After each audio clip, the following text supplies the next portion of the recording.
This is Phil McCall from Connecticut.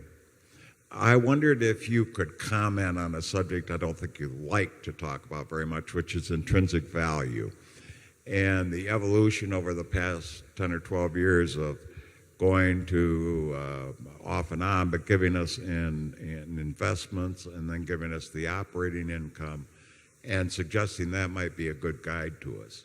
I find it extremely helpful. I'm not sure other people do when looking out the 20 years you're talking about, looking ahead on both those two parts. Any comments you might have, I'd surely appreciate. Yeah, well, the intrinsic value of Berkshire, like any other business, is based on the future amount of cash that can be expected to be delivered by the business between now and Judgment Day, discounted back at the proper rate. Now, that's pretty nebulous. Another way of looking at it is to try and figure out the value of the businesses we own presently, and we try to give you the information that will enable you to make a reasonably close estimate as that. We own lots of marketable securities. It's probably safe to say that they are worth more or less what they are carried for. And then we own a number of operating businesses, and we try to give you the figures on those businesses that are the figures that we use in making our own judgments about the value of those businesses. Now, that tells you what we have today and more or less what it's worth. But since Berkshire retains all of its earnings, it becomes very important to evaluate what will be done with those earnings over time. I mean, it is not only a question of what the present businesses are worth. It's a judgment on the efficiency or the effectiveness with which retained earnings will be used. If you had looked at the intrinsic value of Berkshire in 1965, we had a textile business that was probably worth about $12 a share. But that was not the only part of the equation, because we intended to use any cash generated to try and buy into better businesses than we had, and we were fortunate enough to be able to buy in the insurance business in 1967 and build on that.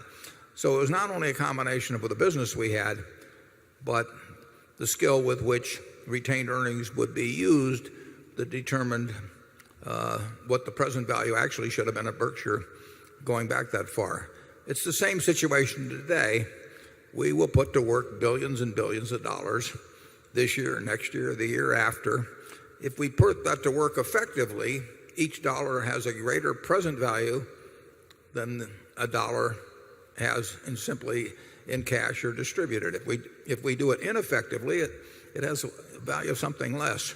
The businesses today, we have, whatever the figure is in the annual report, roughly $80,000 in marketable securities.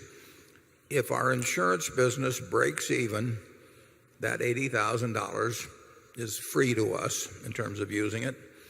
And we have a group of operating businesses, and we show their earnings in the report, and we're going to try and add to those, and they'll try to add to their earnings.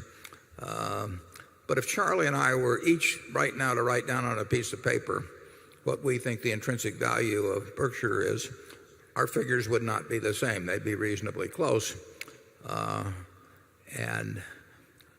I think with that, I'll turn it over to Charlie. Yeah, what's hard to judge at Berkshire is the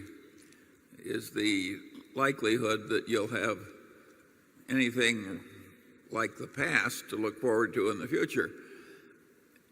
Berkshire has gotten very extreme in terms of investment results. In fact, it's gotten so extreme that it's hard to think of another similar precedent in the history of the world. And the balance sheet is gross considering the small beginnings of the place. Now, what on earth has caused this extreme record to go on for such a very long time? I would argue that the young man who was reading everything he could read when he was 10 years old became a learning machine, and he got a lot of power early, and then he got a very long run when he kept learning.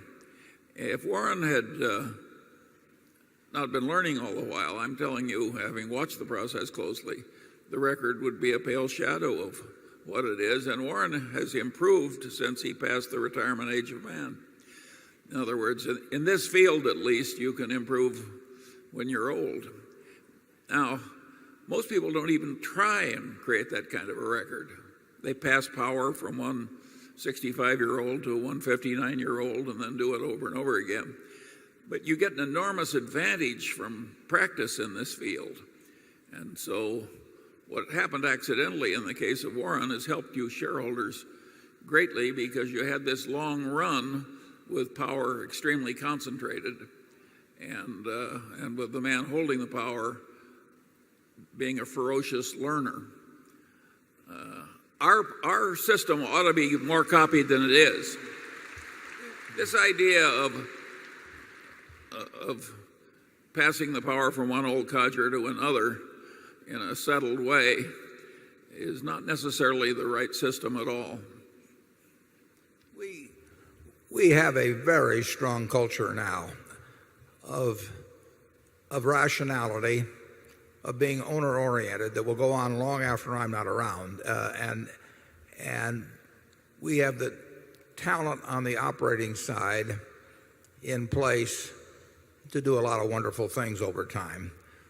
We will need in capital allocation to keep doing intelligent things. We won't get to do brilliant things because you don't get to do brilliant things with the kind of sums we're talking about. Maybe once in a blue moon something, you'll get a chance. But we will need somebody that never does it, basically doesn't do any dumb things and occasionally does something that's reasonably good. That can be done. And we're on that road already. It is not fitting into this organization as an investment officer or a capital allocator. You're getting in the right vehicle.